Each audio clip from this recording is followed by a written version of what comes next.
The fifth and final in a series of energy systems webinars from the Energy Systems Signature Area at the University of Alberta. The Energy Systems webinar series has multiple sessions. Each seminar builds on topics of the previous sessions to give participants a more complete picture of energy systems and our current transition to a low hydrocarbon future. We emphasize a multidisciplinary approach focusing on technologies and processes, environmental and societal impacts, and their mitigation, ethical considerations, and how energy systems integrate into our daily lives.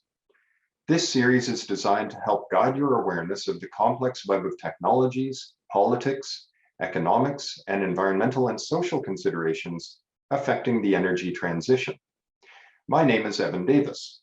I am a professor in the Department of Civil and Environmental Engineering at the University of Alberta and specialize in water resources planning and management.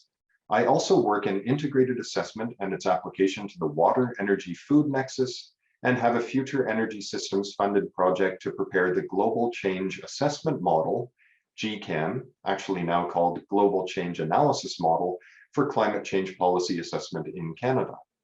My pronouns are he, him, as you can see in my Zoom name. And if you haven't already, I invite you to add your pronouns to your Zoom name.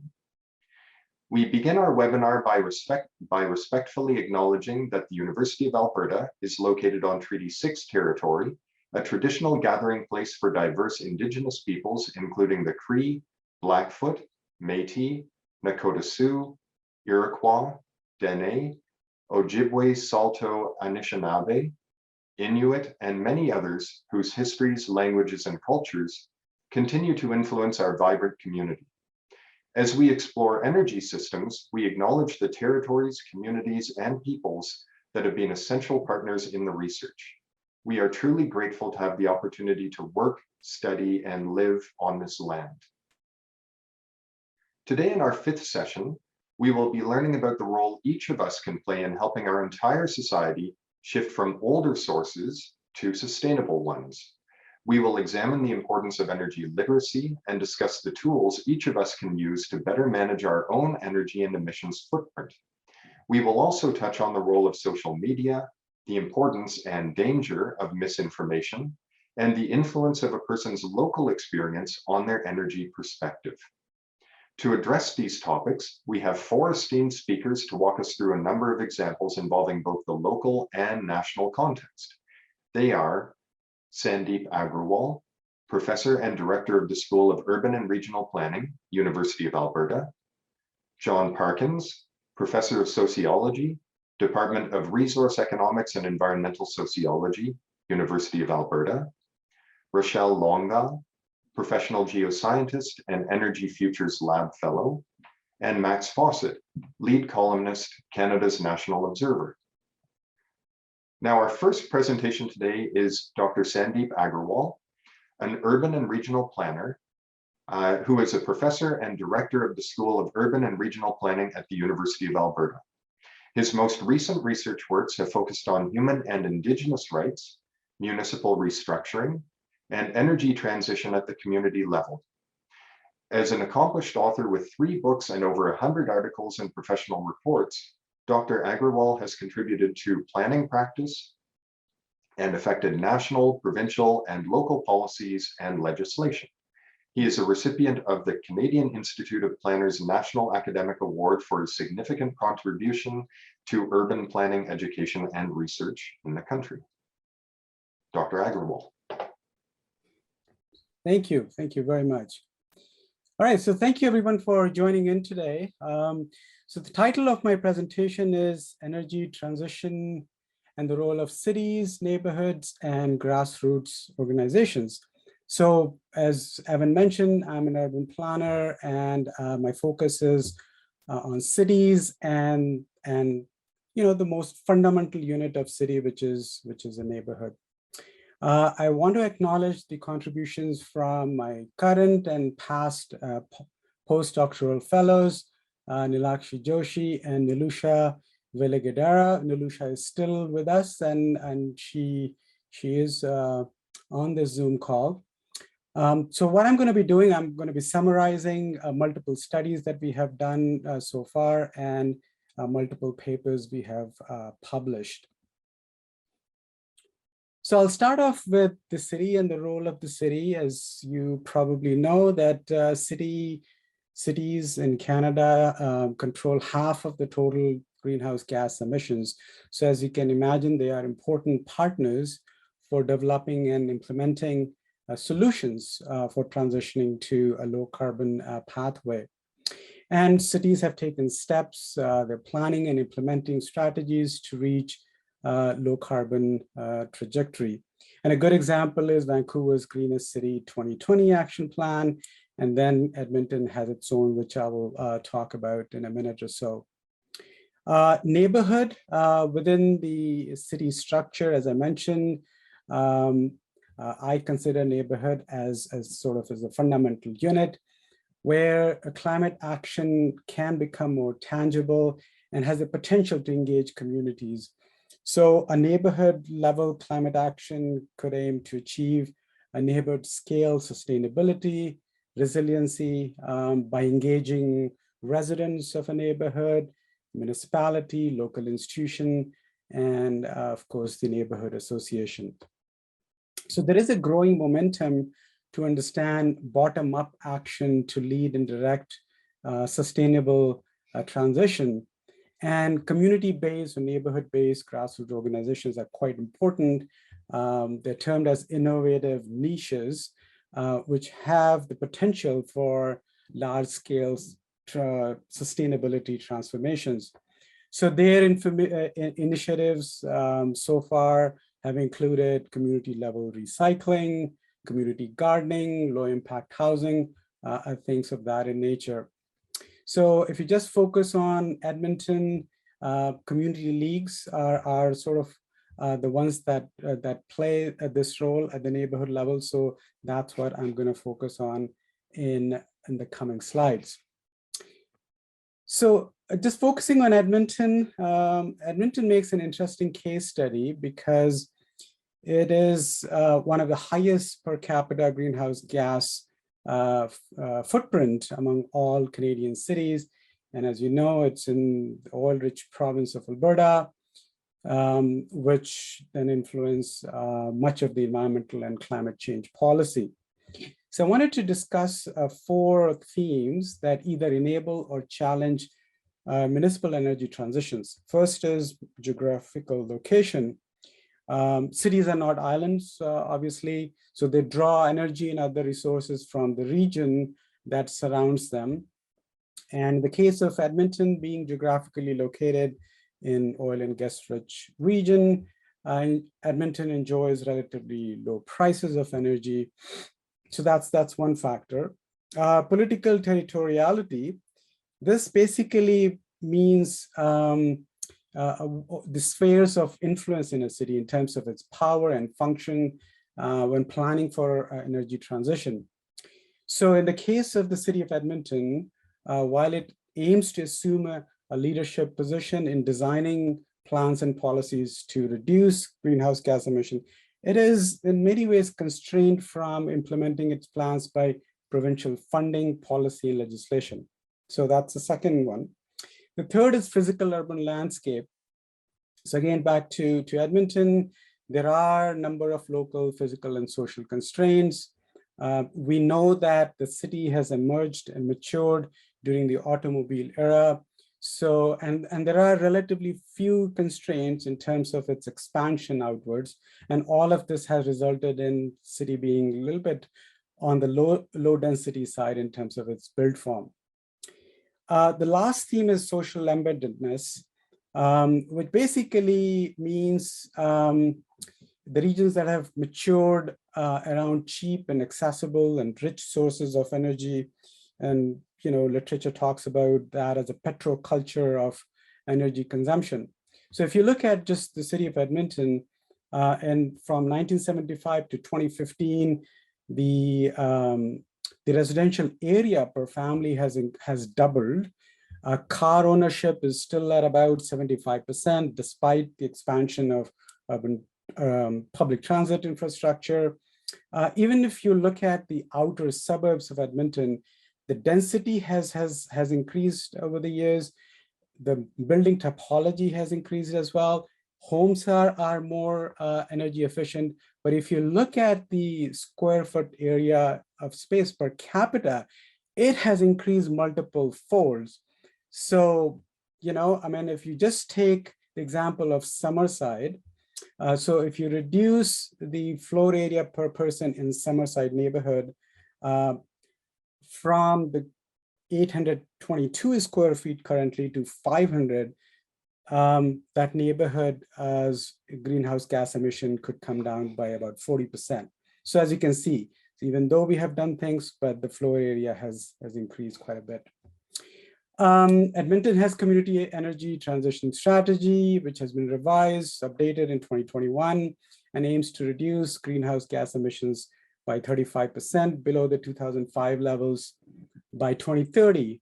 And then it has, in the new update in 2021, has realigned the emission targets with IPCC's goal to limit the rise of global average temperature increase to 1.5 degrees Celsius.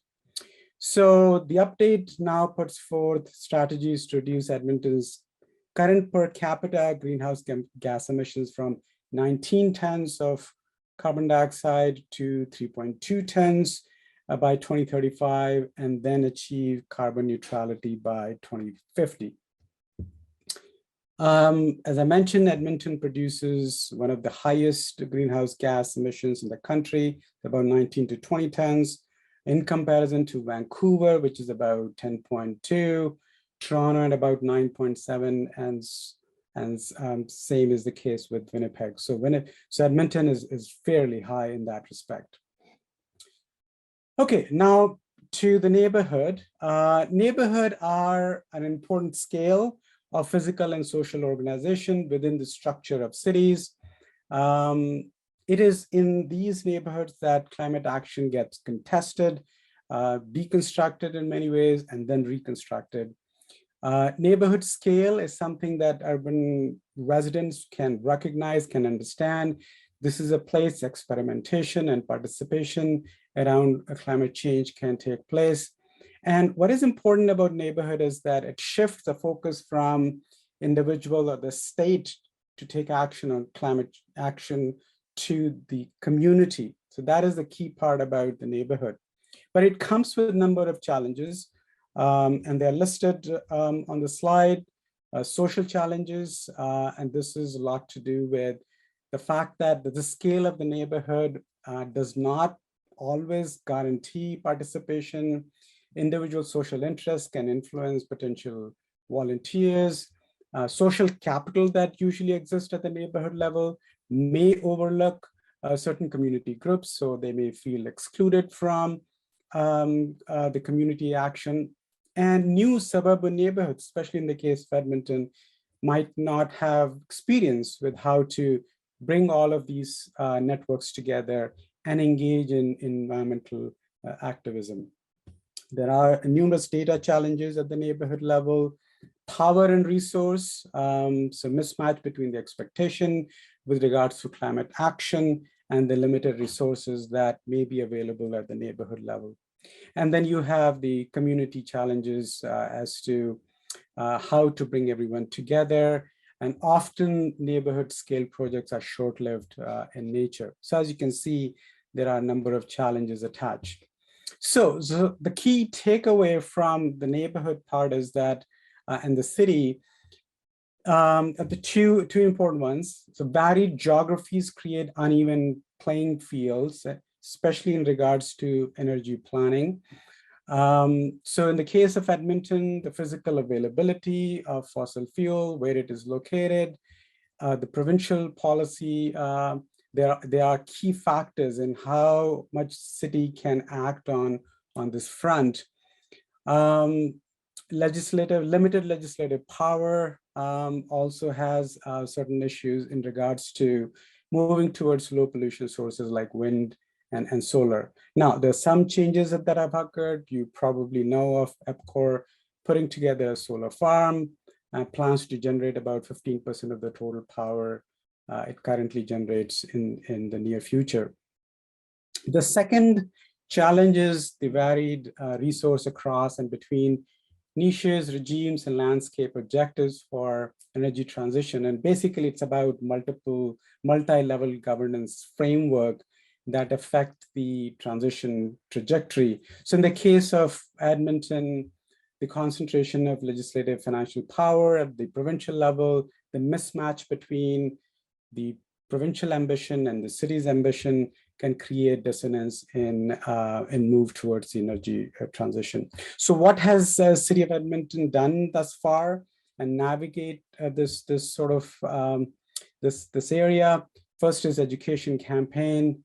It has launched to combat the impacts of the high consumption lifestyles and such. The second strategy is the City of Edmonton to present sustainable living as desirable by creating a proof of concept. So Blatchford is a good example where city is putting all its effort in creating net zero community. All right, so now moving to community organizations. So there are a few slides I will run through fairly quickly within the time that's allocated. So two questions that I'm trying to answer here. What are the role of community organizations in energy transition? And how do community leagues, in the case of Edmonton, adopt or adapt the ideas of energy transition? So community-based organizations, they're kind of, and their role in sustainability is defined as innovative networks of activists and organizations that lead bottom-up solutions for sustainable development and respond to the local situation and interest and values of the community involved. There are a number of opportunities. The fact that there's existing organizational structure vis-a-vis community league, its presence in the community, in terms of the diffusion of energy transition ideas, it has access to neighborhood residents. There's already a trust and familiarity that exists. And here are a few examples. The Blue Quill, the pictures that you see on your left, the Blue Quill Community League has perhaps the largest solar panels, generate solar power and reduces the community hall's power consumption by about 30%. The similar work has been done by Cloverdale, and it has also engaged in the tour of its renovated community hall, providing home energy kits to its residents, showcasing electric vehicles and such. Riverdale Community League is another example, and this is a picture of the solar photovoltaic installation that powers the community league's rink house. So what we also did, we engaged with 10 community leagues out of 21 that are part of Green League's program, and we can talk about that later. About 80 residents from these 10 leagues responded to our online survey. And essentially, we wanted to gauge residents' perception of the adoption of renewable energy by their respective leagues, as well as the extent to which leagues' activity have influenced their own actions. So the survey findings indicate that among the residents, 80 of them, 91% were aware of the physical measures taken by the league. That's, for instance, installing rooftop solar panels, retrofitting furnaces, windows, getting energy audits done and such. 36% of the respondents were aware of the outreach activities like workshops, information sessions that were held. And they found it sort of moderate to very useful. In terms of the residents, 70% actually indicated they have switched to renewable energy and adopted energy efficiency measures in their homes, like getting the energy audit done, electric furnace, upgrading electric furnace, and so on and so forth. But the last point is, and this is here, only about 33% indicated that the league played a moderate to very important role in influencing their decision. So they did not rely on their leagues to to find out things or to help make their own decisions. So among the respondents we surveyed, most of them pointed to various individuals and organizations that influenced and guided their personal energy transitions, and they were mostly their friends and neighbors who had firsthand experience, private companies and consultants, not necessarily their own community league. So you see the limitation there. So this brings us to challenges, the number of challenges vis-a-vis community leagues.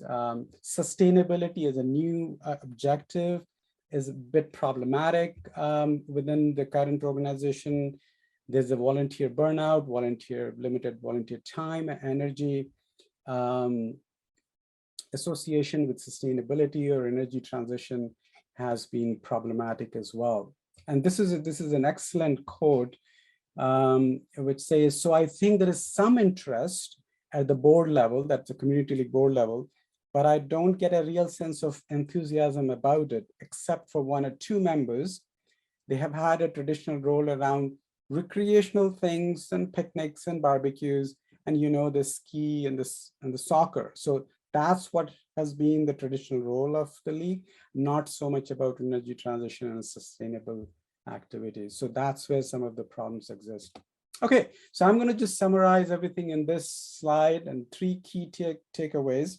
City or neighborhood-led actions are integral to addressing large-scale energy transition.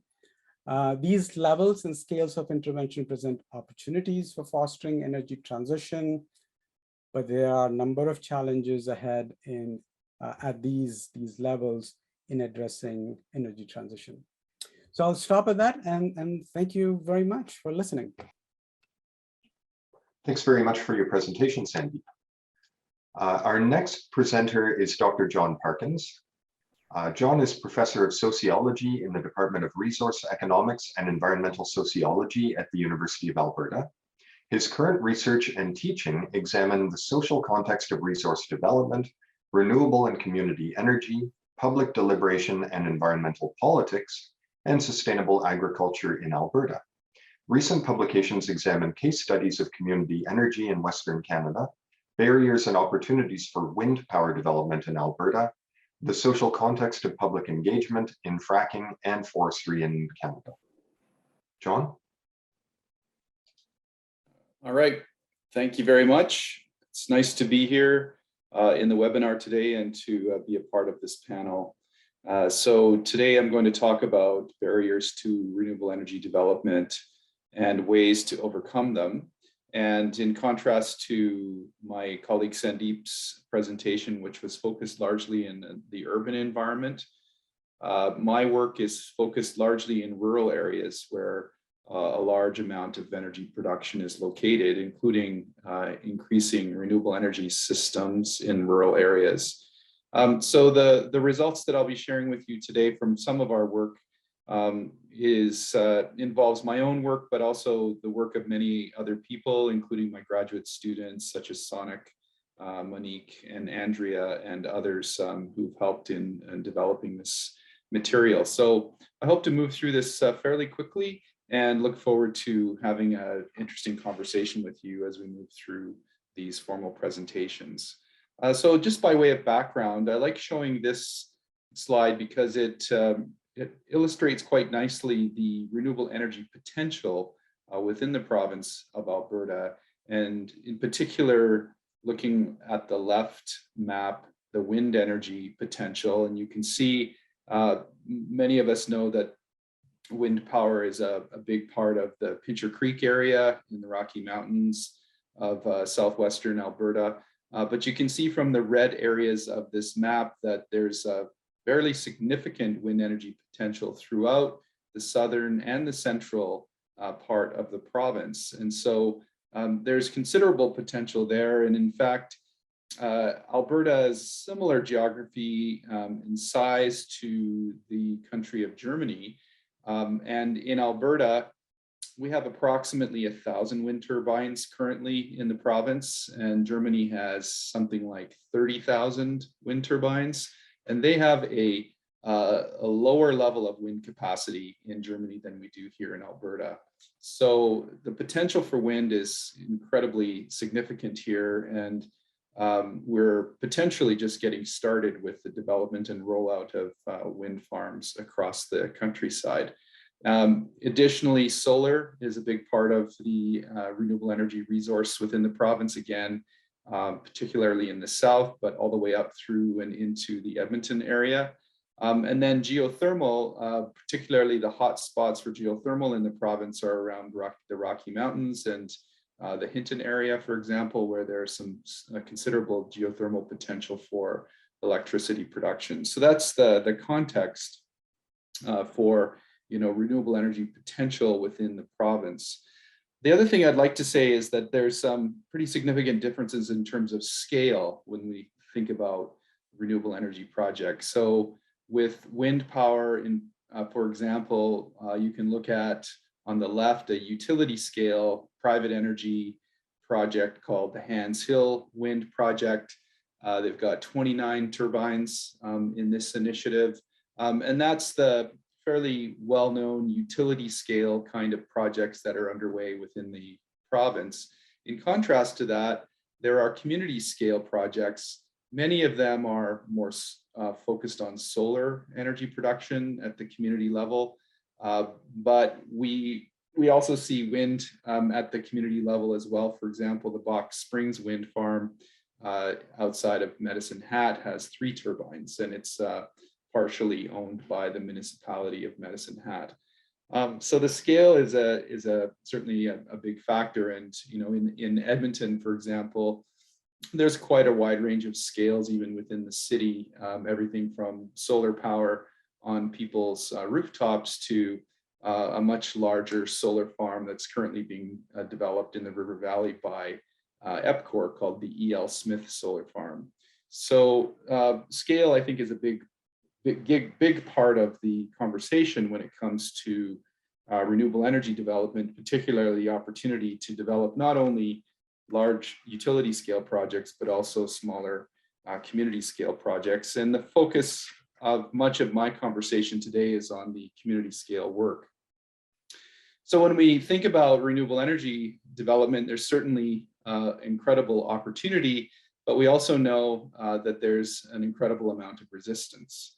And so you could just look at headlines from across various newspapers across Alberta to see some of the resistance that's present within the province. And in particular, I like this this one title called "Wind Power Loses Love in Southern Alberta," and that's an article from the Pincher Creek area, where as wind turbines have been present on the landscape since the early 1990s, one would think that communities would become accustomed to those landscapes, but in fact, there's increasing resistance to wind power development, even within the Pincher Creek region. So there's certainly a lot of challenges ahead in terms of building out renewable energy, particularly as we face the challenges of public resistance to these projects.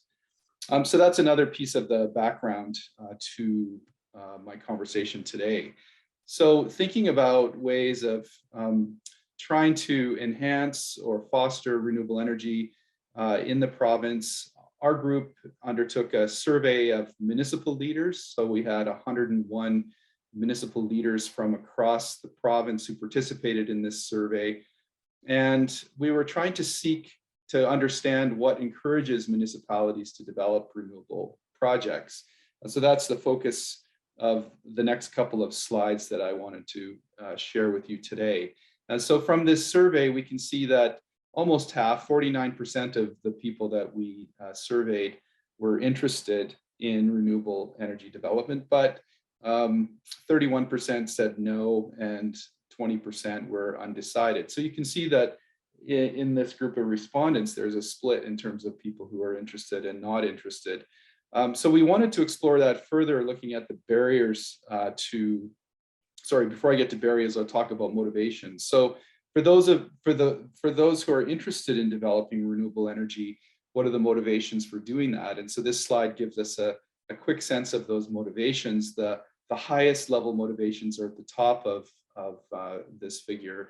and the lower level motivations are at the bottom. So you can see lowering costs, some of these economic considerations, but also capitalizing on funding from federal and provincial programs, being perceived as innovative, also being a big factor for municipalities. You can also see, I think, quite interestingly, that achieving some kind of carbon reduction strategy is lower on the priority list. It's not as high a motivation, which may be a factor in terms of how we talk about renewable energy development. If it's motivated to address, climate change, reduce greenhouse gas emissions, that may not be a motivation for municipalities and municipal leaders. There needs to be other considerations in order for municipalities to take on board some of these projects.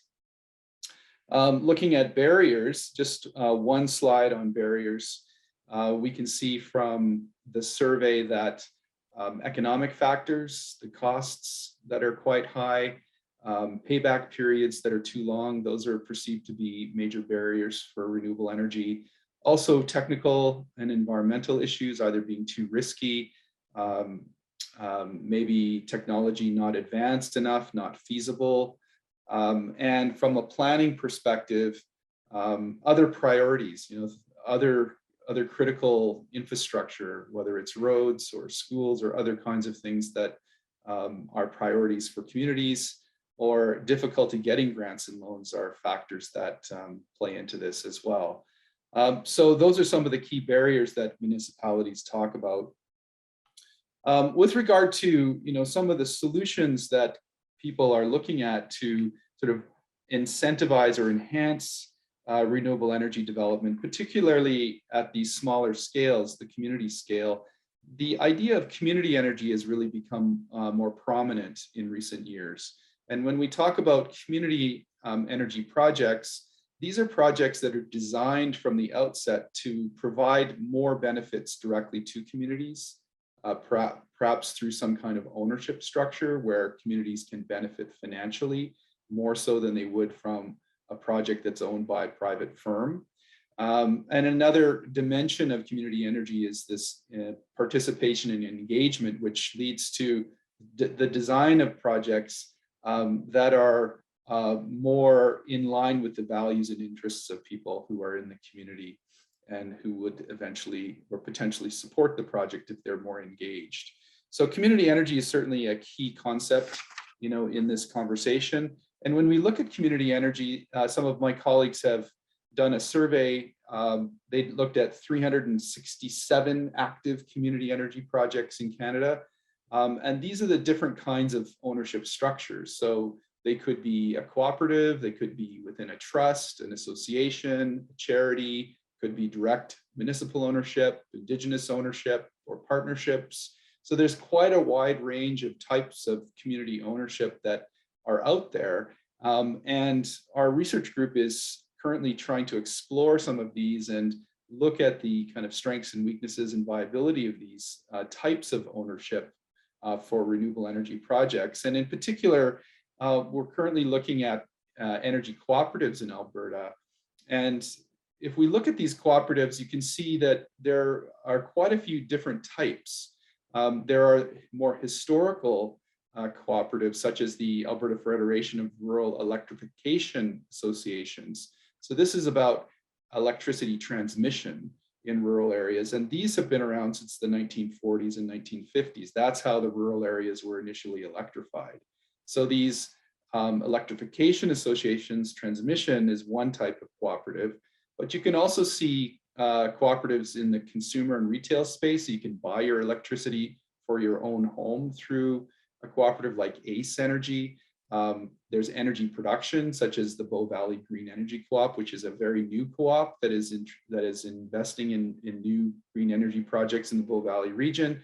And then there are investment cooperatives like Spice that are also a space for incentivizing investment in green energy. So these are the types of vehicles and initiatives that are available to allow for community participation in the energy transition.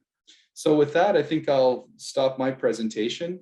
Thanks for your time. And in the chat, I think Valerie will put a couple of links to our projects on energy transition in Canada, as well as our some of our projects from the Future Energy Systems website here at the University of Alberta.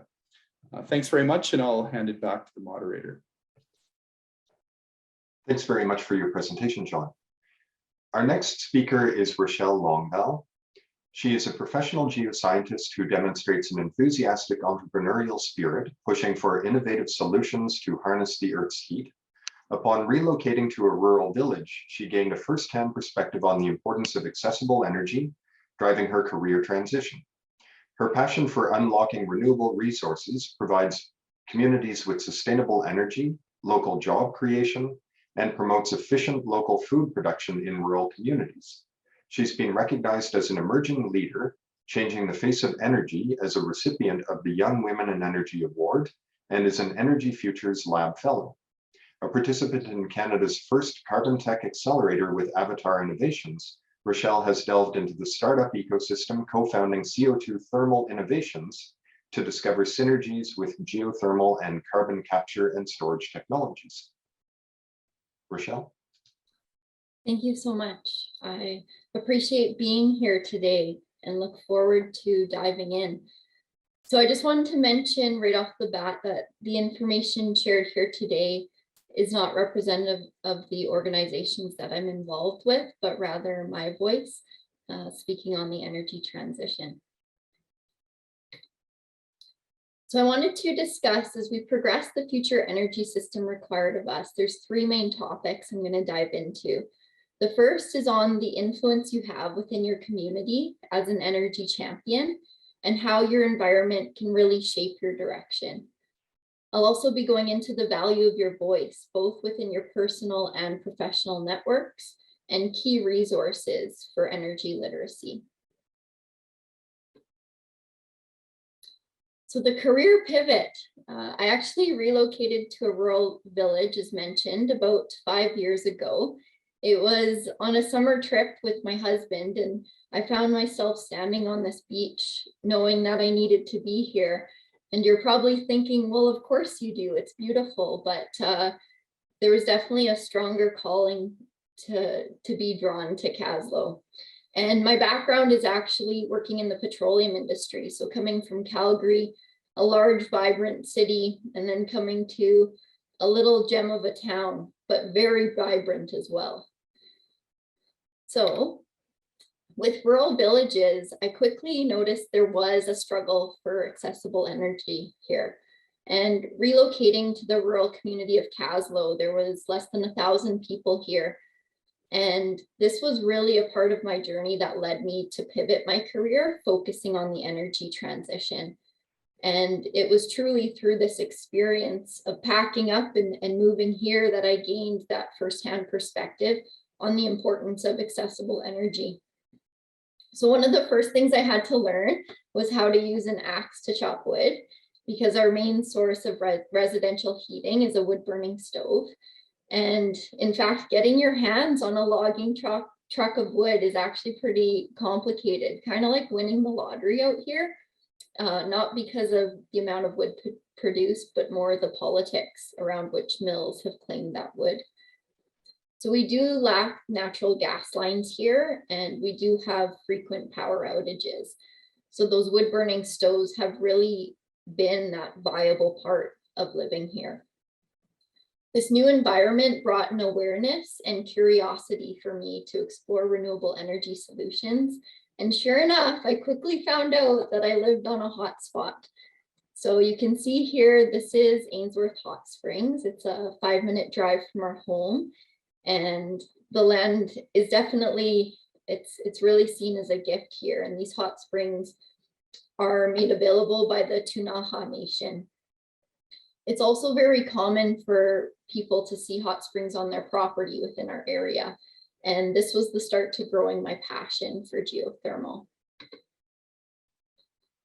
So my career focus shifted with my roots founded within my community. So I've been able to use my transferable skills as a geologist in the petroleum industry to explore renewable energy solutions for that low carbon pathway, and have had the opportunity to be that energy champion, not only in Caslow, but other rural communities in Western Canada, with actually Hinton being one of them. So finding my voice in the energy transition. And this connection with community is really imperative to tie both the social and energy systems. So what's neat about geothermal, and I know John touched on it a bit, I love the graphic that he showed there by Grasby, but once hot water is brought to the surface, so you're looking at 100 to 120 degrees minimum to produce electricity.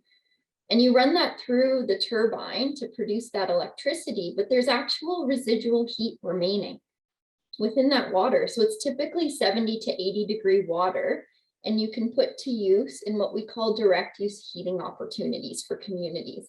And this is the part that gets me really excited, because you can see here all these different opportunities, everything from the recreational and service industry, forestry, district heating and cooling, which is a huge one, as well as agriculture.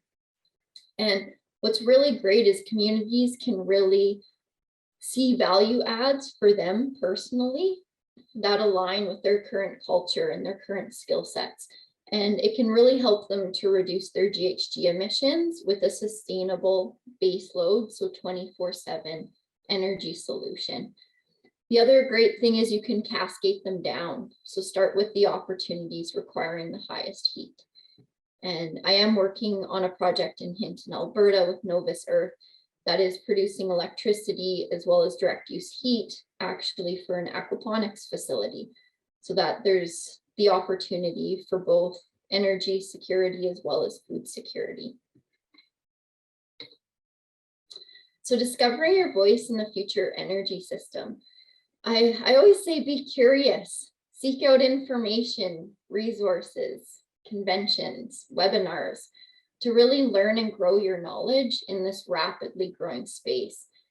You know, what up and coming energy solutions intrigue you, and dive into that. Discover your passion. Being gritty, so working hard to pursue something you love requires both passion and purpose. So not only you need that interest in what you're doing, but also that belief that you can really positively affect a greater good by doing it. Being visible, so making that conscious decision to put yourself out there and raise awareness about where you want to head, whether that be it in your career or in your personal lives. And it wouldn't just be within that inner circle, but publicly, and getting involved in the energy space that interests you. So volunteering in this space and following leaders in this space. And then probably most importantly is just being yourself, because we all have something to give. So I encourage you to speak your truth and let your passion guide you on your journey. I wanted to bring up Student Energy. It's actually a global organization that started here in Alberta. So I know we have some students with us today, and there is a Student Energy chapter at U of A. So it is a safe haven for students to gather and really engage in energy discussion, have hands-on learning, as well as energy literacy. So the purpose for them is to empower the next generation of leaders who are accelerating an equitable energy transition. And youth are defined as anyone from 18 to the age of 30 here in Canada. One thing that I found really interesting based off a recent report that they did worldwide was actually asking youth which of the following groups have ever asked them to provide their thoughts and opinions on energy. And it's pretty minimal. I mean, 11% had been asked by government, 13% from the energy industry, 24% from charity organizations or non-for-profits, but 41% hadn't from anyone. And yet these are the motivated voters and employees, not in the future, but now. And so the youth are here now to ignite change. And if you're in the audience, you know, I want you to know that your voice is valuable. And a few other key things that some voices that were captured through the study they did was having a reverse mentorship approach, or as I like to say, a co-mentorship approach, and really seeing everybody's opinion as equals, and the power of that intergenerational collaboration, and including youth in the decision-making process. So for government, this would relate to the climate and energy policy. For business, it can relate to the strategic pathways forward. For university, it can mean building platforms founded on research to allow their voices to be heard. And this, I'd like to think of this as gold. This is some energy transition resources that I put together. When I was pivoting, I found quickly that my network was everything. And second to that, sourcing out this information, it took quite some time, and I couldn't have done it without my mentors and energy leaders in this space. So this will actually be attached to the side here, so you can download it and you can click on any of these links, and it's a valuable tool for you to explore a whole bunch of different resources to really find your passion here. And I also wanted to say, if you're thinking about volunteering in this space, a lot of these organizations too would be a great place to reach out.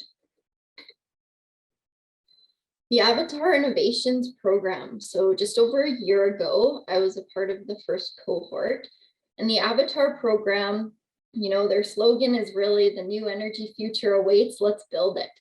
And it was an excellent way to allow my voice to be heard and to truly help build the energy system that the future requires of us. So being a part of the first cohort, it brought together a team of emerging leaders, mainly focused on the petroleum industry. And through this, we were able to take on an active learning project. So our group was Geothermal. And you're asked to come up with an idea in this space. And we started out with 44 teams of 6, and there's now 3 that have actually incorporated to become a company. So really exciting to see that innovation happen. And it really provided me with a launching pad for my career transition, because it brought out that entrepreneurial mindset and allowed me to analyze problems differently. I learned not to become attached to the solution, but rather fall in love with the problem, and learned that when you fall forward. I gained confidence in my ability to have an impact, to really truly create a technology that can accelerate the energy transition. And this is my wonderful team that's Geothermal. So we did incorporate through this process. Now on to Energy Futures Lab. So Energy Futures Lab is collaboratively addressing complex energy challenges beyond the constraints of single organizations, disciplines, and perspectives. And they see the energy transition as more than just technological advancement. There are the complexities, the interconnectedness between our social systems, as well as our energy system. And Energy Futures Lab has innovation challenges that leverage Canada's assets to accelerate a net zero future. So if you haven't heard about Energy Futures Lab, this is a welcoming opportunity to reach out. Some of these innovation challenges are that could relate to you, or youth seed funding that really helps to break down barriers for startups. So if you're in that 18 to 30 age range, you can be eligible for receiving funding to get your idea up and going. There's also community roadshows to really discuss sustainable energy plans based on the values, needs, and culture of each community. And then exciting, take note. So there's a Youth Innovation Jam. This is on May 7th in Calgary, and it will be a day filled with innovation, learning, and networking with some of Alberta's most cutting edge leaders in the energy transition. So it's going to bring together 50 youth from that 18 to 30-year-old age range and represent a diverse cross-section of interests, backgrounds, and geographical areas. So it's a free event, and the link will be shared with you here. And I encourage you to apply if you're eligible. Now, with Energy Futures Lab, there's fellows, and there's actually 44 fellows that bring a diverse group of innovators and influencers to really shaping the energy system.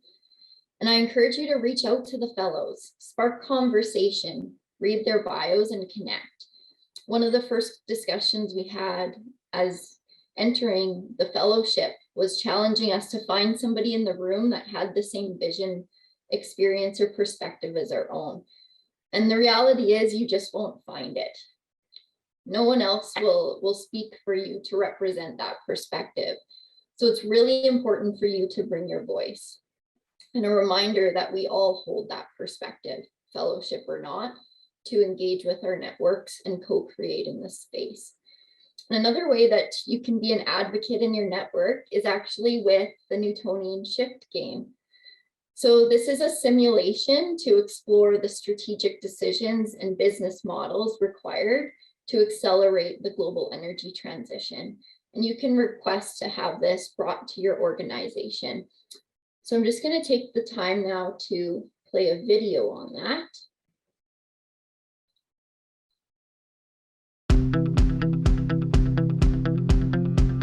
The game is called the Newtonian Shift because it's based on a fictional country called Newtonia, who's entering this energy transition. And essentially the game encapsulates 20 years of an energy transition in a dynamic, very interactive 5-hour game. I had so much fun. I was expecting it to be kind of dry because it's political and there's so much in the news about it, so people's perspectives are really colored.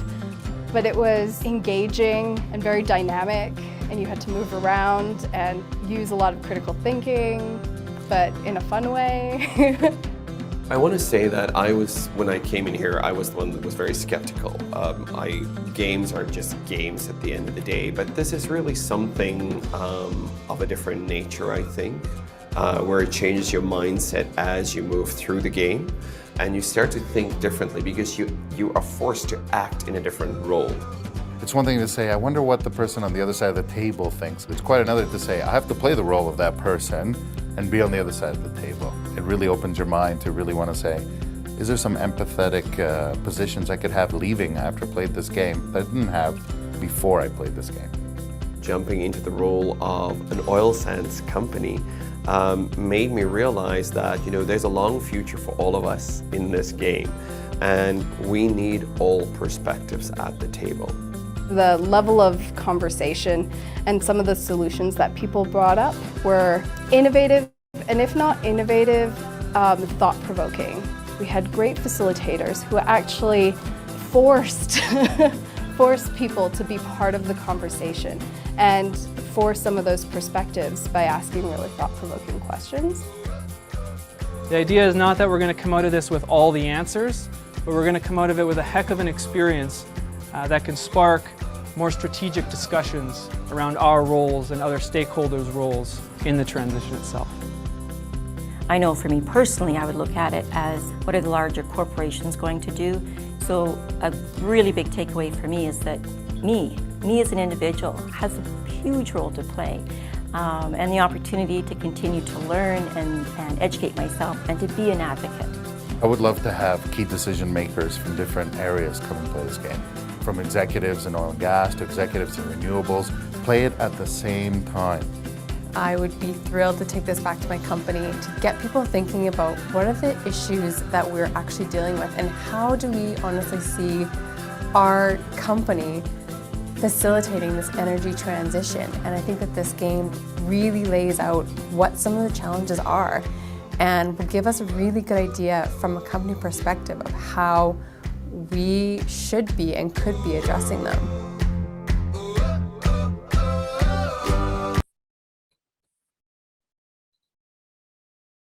All right. So the link for that video will also be available to you. So lastly, this is just the beginning of the energy transition, and it's time for us to build the energy future. I'm committed to building energy literacy. I'm committed to accelerating an inclusive and equitable transition. I'm committed to building resilience in rural and marginalized communities as the world transitions to a low carbon future. And I can't wait to see how each one of you contribute to the future energy system required of us. As Sandeep mentioned, be enthusiastic and discover your passion, and let your voice be heard. Let it echo through the mountaintops. Thank you. Thanks, Rochelle. Our fourth and final speaker, although certainly not the last speaker, is Max Fawcett, who is Canada's National Observer's lead columnist. His work has been published in the Globe and Mail, Maclean's, The Walrus, and CBC, and he's been an executive editor at both Alberta Oil Magazine and Vancouver Magazine. Prior to entering journalism, he worked in politics in Ottawa, where he also got his master's degree at Carleton University. He was born and raised in Vancouver, lived in Toronto, and found his home in Edmonton and Calgary in Alberta, where he also worked in the Climate Change Office from 2017 to 2019.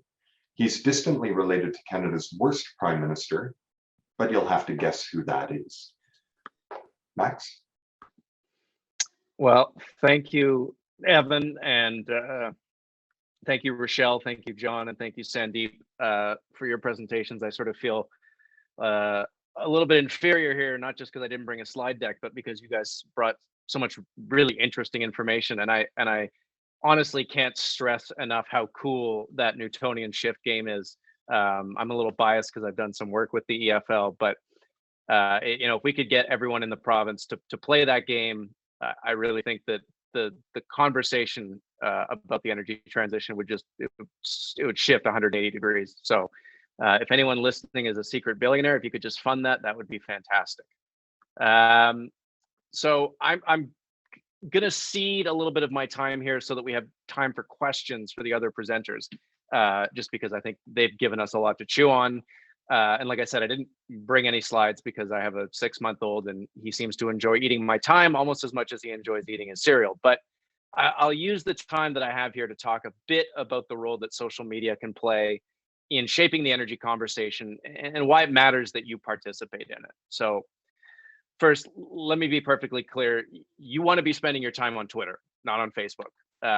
Now, that might change if Elon Musk actually succeeds in his attempt to buy the company, which came out today, although I actually think that's more about him just trying to create some cover so he can sell his shares and go troll somewhere else. But setting aside Elon's theatrics for the moment, I think that Twitter is the place where you want to spend your social media capital. We all have a limited amount of time to do this. Not everyone is crazy the way I'm crazy and enjoys Twitter. I don't think it's necessarily a fun or nice place all the time, because it actually can be the opposite of that. But just in terms of maximizing your ROI as educated, informed people, I think it's by far your best bet. Facebook is where you go to fight with your relatives and high school friends and be horrified that they don't want to get vaccinated or believe things that they shouldn't believe. It used to be a more relevant and realistic place to talk about serious issues, but my analysis of it is it's kind of become irreparably poisoned by the misinformation and political mischief that really now defines it.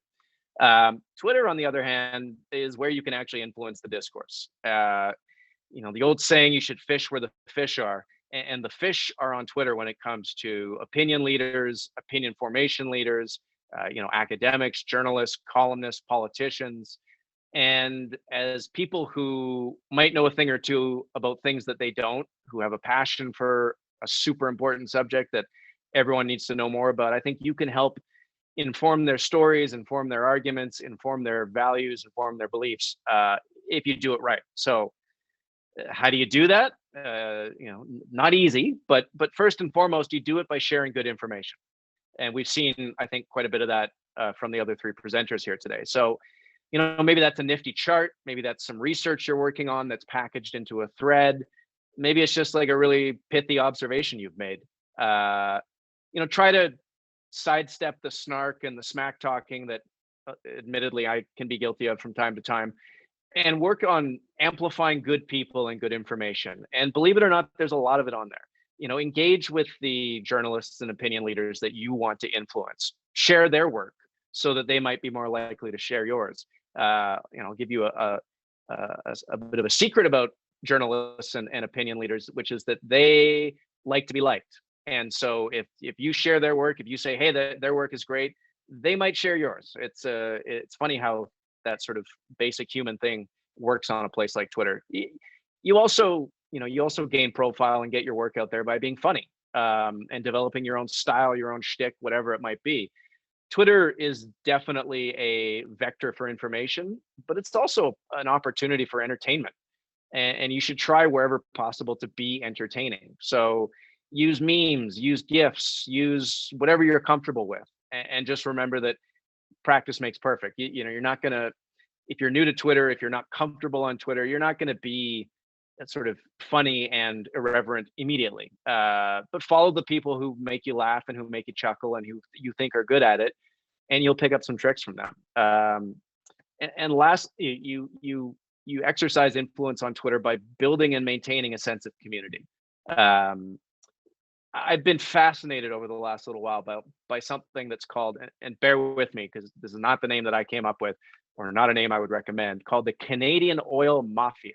It's basically a group of Twitter users who are passionate about investing in oil and gas stocks, especially Canadian ones. And that probably sounds like a super lame way to use your time, but they've managed to create like a pretty impressive following, mostly through the use of the Twitter Spaces function. So they'll have an actual expert or two on, like a guilty I've been on because I wanted to see what they were talking about and push back on a lot of their stuff.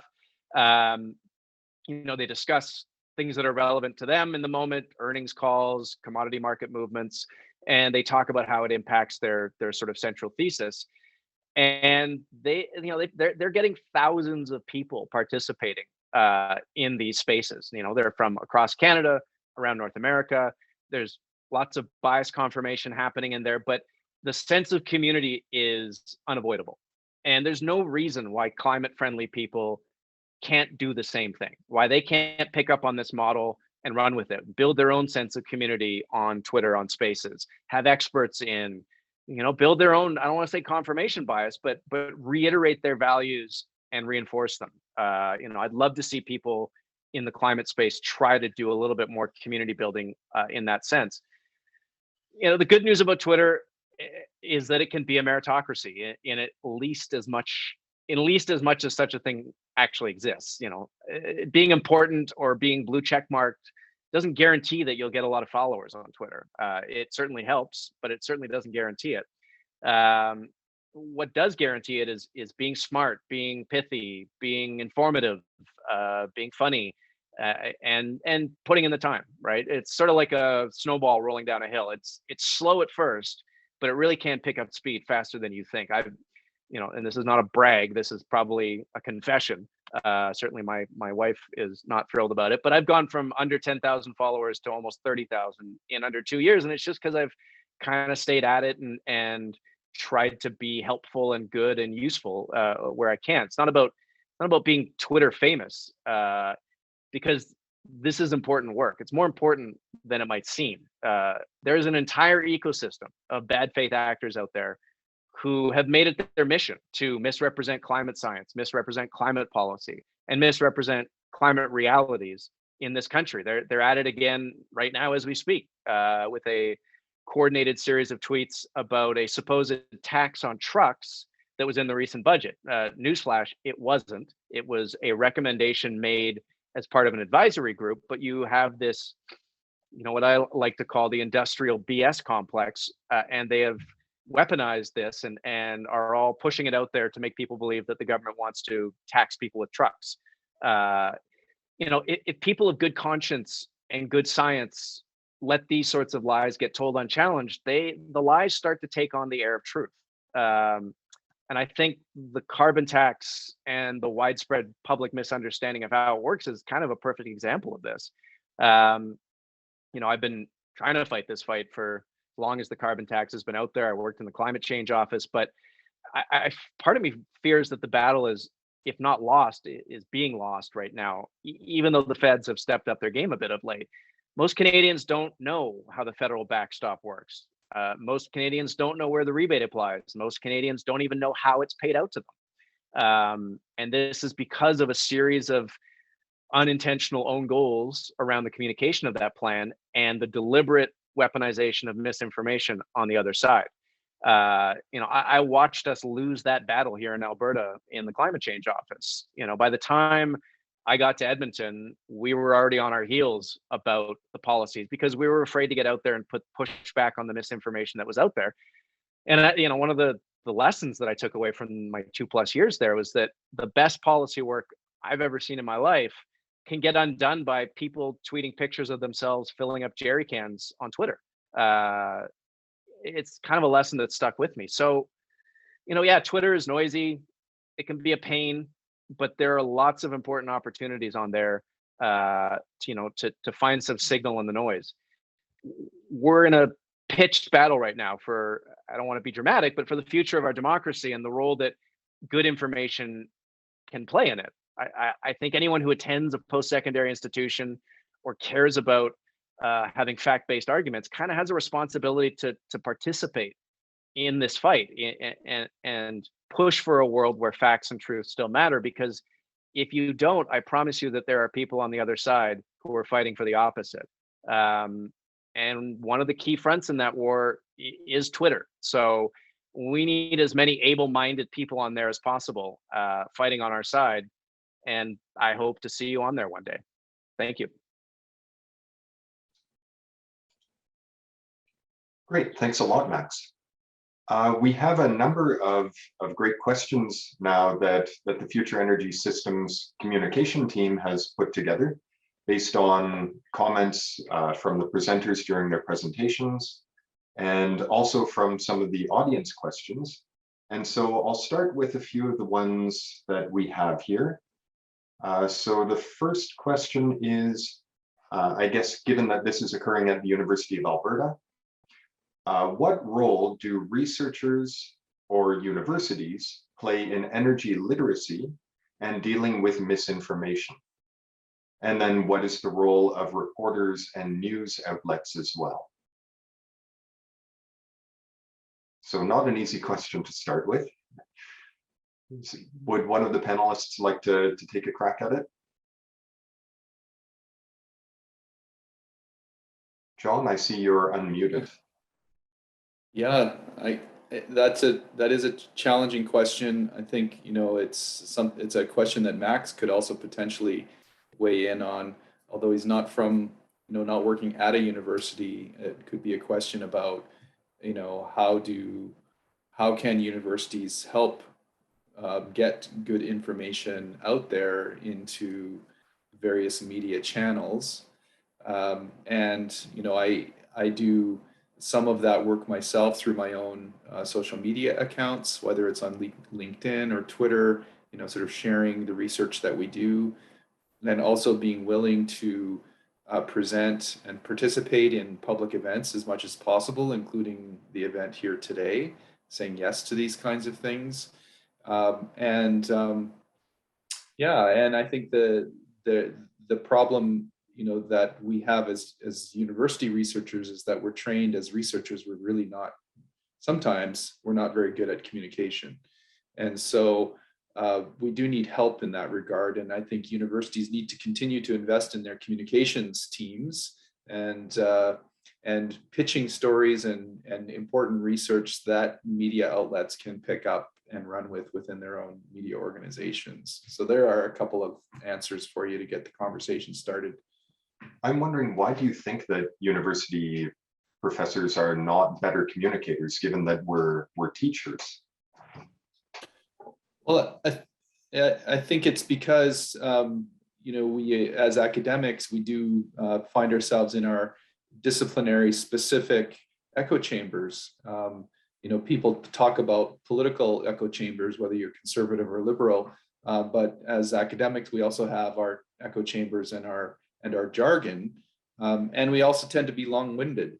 So Max is good at Twitter because he's pithy and humorous, and I can't say that about very many of my colleagues, including myself. So I think those are some of the challenges we face.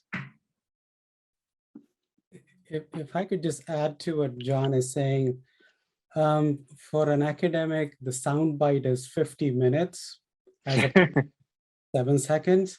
And that's where the problem lies. Just exactly what John said. Yeah, So I I have the same problem. Go ahead, Max. yeah, I'll make a couple observations. First one is that I think sometimes the idea of neutrality, or the idea that academic institutions shouldn't, or academic professors and researchers shouldn't participate in the public discourse, because then they're picking a side. I mean, the side is being picked for you, right? This is not about partisanship, but there is a sort of broader attack on expertise right now out there in the world. And I think you have every right to not to get involved in partisanship or politics, but to defend the value of expertise and knowledge. That doesn't have to be you picking a side. And when people tell you that you should stay in your lane, you should tell them to mind their own business. That is your lane. Your lane is fighting for a world where informed opinion and informed comment matters. As to sort of how do you get that out there, I think a lot of times academics, they only interact with journalists when a journalist calls them and says, I need you to tell me something, or I need you to explain something to me, or I need a comment, a quote, right? And like Sandeep said, like quotes are hard, right? It takes practice to get, because of course you don't get to choose the quote. The journalist gets to choose the quote, and they may not choose the thing that you want them to choose. And then you go, oh darn it, I don't want to talk to journalists anymore because they never get it right. The secret is to build a relationship that goes just beyond them phoning you, right? So take them out for a beer or a coffee or a chai or whatever it might be, and just tell them about your work. Get them, build a relationship where there's some broader context for them to fit it into, and talk to them on background, because journalists are asked to learn a lot of things very quickly. And we don't want to get things wrong, and we're always a little nervous that we might. So it's always super helpful, and I've always been deeply appreciative when academics will reach out to me and be like, hey, do you want to talk on background about carbon capture, or do you want to talk on background about solar? I'm happy to just walk you through some stuff. It means you're not getting quoted, but you're doing them a favor. You're doing them the favor of sharing your wisdom with them. And then when it comes time for a quote, they might be more likely to come to you and more likely to quote you favorably. So, focus on building a bigger relationship. And the good news is there's so few journalists left that it's not hard to figure out who you need to talk to.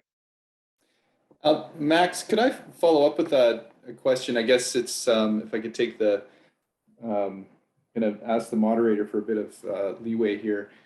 One of the challenges that I think many of us face is we also feel like getting involved in the Twitter space or Facebook, it also comes with risks, right? So there are, particularly when I talk to women who are involved in that space, or sort of non-white people involved in that space, it gets pretty nasty really quick, and there's risks of being doxxed, lots of stories along those lines, and also because of that, people will participate in that space but do it anonymously. I know you don't, but there are lots of active accounts that are anonymous.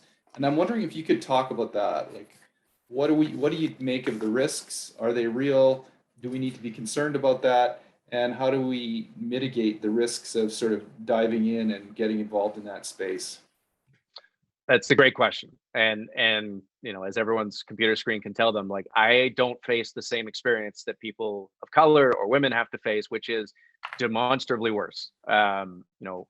Straight white guys have it easy on Twitter comparatively. So, I totally I'm generally critical of sort of anonymous accounts, but I think there are circumstances where there's justification, and I think that's it. I think we've seen this with doctors in Alberta, where a lot of them have been very active on Twitter, very elbows up, but they do it under a pseudonym, right? Doctor here for you or whatever it is, and you see a bunch of them on Twitter, and they're still able to add their points, share their information, be funny, be witty, engage, but there's no risk for them in being exposed. And I don't think a person like me can ever tell anyone, oh, don't worry about the risk, because it's awful when, I've had it happen to me when someone who has like 6 million followers in the United States basically tells their followers to go get this person, and they'll do it. So, if you want to dip your toe in that water, a few things to do: never interact with large accounts, because if you interact like Ben Shapiro or Donald Trump, or it's tempting to like quote tweet them or reply to them.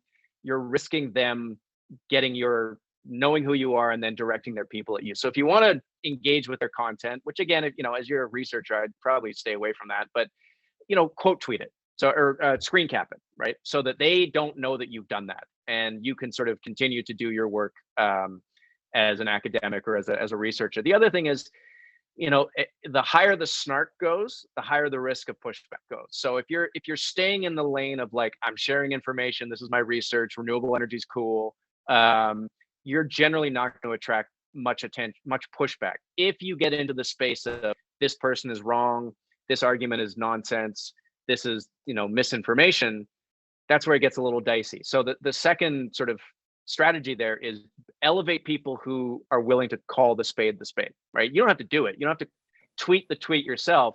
Find some dummy like me who will do it, and then retweet me. And that way you're like, no eyes are on you, but you're elevating the message that you want out there, right? So just being tactical about that stuff, I think it doesn't eliminate the risk, but it definitely reduces it to maybe a more manageable level. Okay, thanks, Max. You're welcome. Okay, I'm going to shift topics a little bit here now. The next question is there a regional and rural divide when it comes to an energy transition? What is your experience? So Rochelle talked about this a little bit. I wonder, Rochelle, if you'd like to lead this next topic.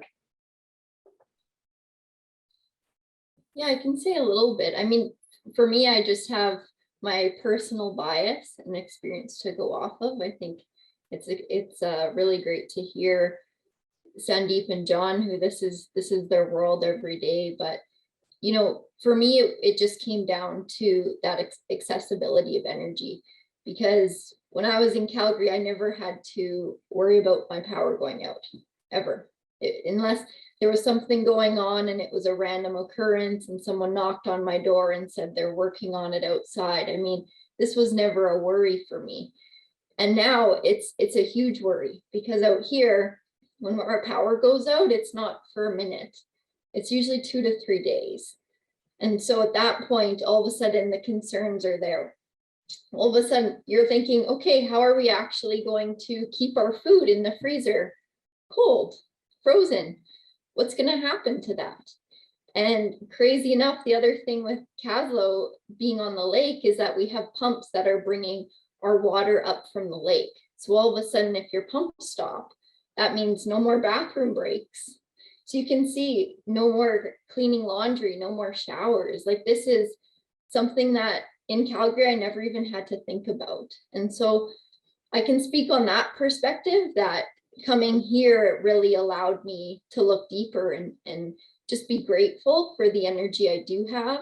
But it also allowed me to challenge myself and say, being in this rural community, what are the challenges I face, and how do I come up with innovative solutions?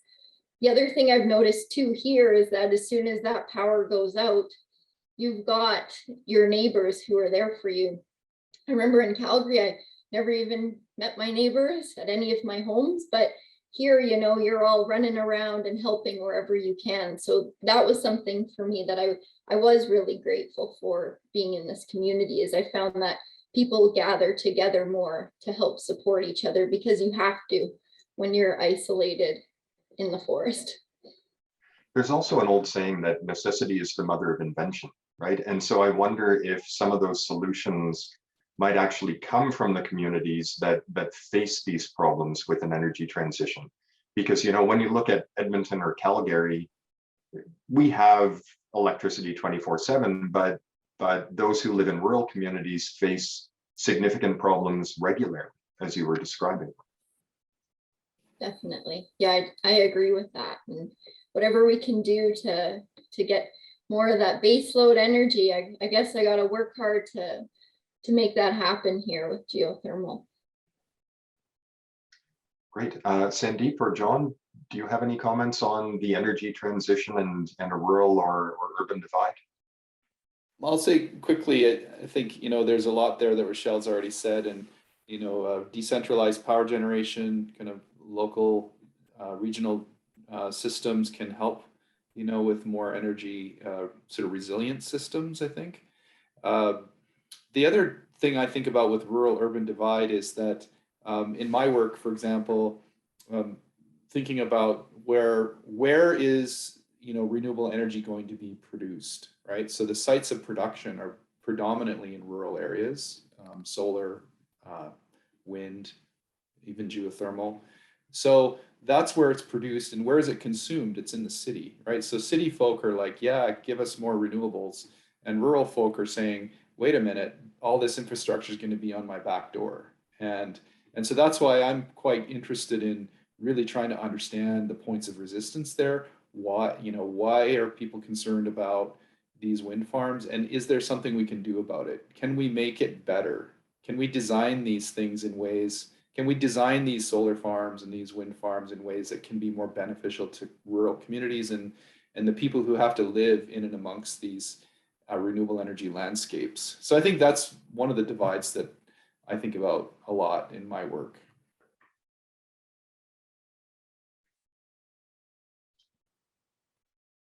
Okay, and one other question, perhaps. Neighborhoods can have widely different average household incomes, existing resources, home size, and so on. How does that all affect energy transition planning? So maybe Sandeep, this one is in your area. Thanks, Evan. Yeah. Good question, a tough question. What we have seen, and I'm making a very kind of general statement, the neighborhoods where I see more action on energy transition front, they tend to be more wealthy, bigger houses, more education, and those are the places where you see stronger, more active neighborhood association, in Edmonton's case, community leagues. So yeah, I see that divide very clearly. So yeah, that's sort of is what we have seen, but we are still sort of drilling down into socioeconomic conditions and looking at how they play out on the energy transition front. Great, thank you. Just one last question then for the whole panel, I guess. How can people, particularly young people, manage the responsibilities of being energy champions while also preventing climate anxiety?